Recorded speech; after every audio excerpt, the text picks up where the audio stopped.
আসসালামু আলাইকুম। আমাদের যে এই সুকাম মডেলের যে আইপিএসটা,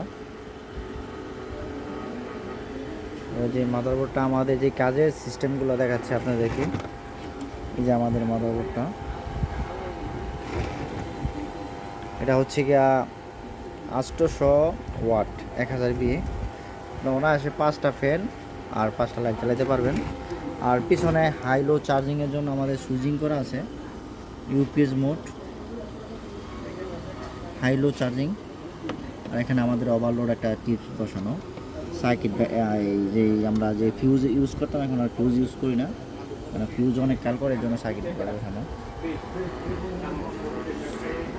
এটা দিয়ে আপনি ইচ্ছা করলে পাউডার ব্যাটারি দিয়ে চালাতে পারবেন, কিন্তু পাউডার ব্যাটারি দিয়ে চালালে আমাদের যে হাই লো চার্জিংয়ের যে সুইচিংটা সেটা অফ রাখতে হবে, কারণ এটা তো ডিপ সাইকেল চার্জিং সিস্টেম। কারণ পাউডারে যখন আপনার এক ধরনের থাকে, জেল থাকে, এটা শুকিয়ে যাবে।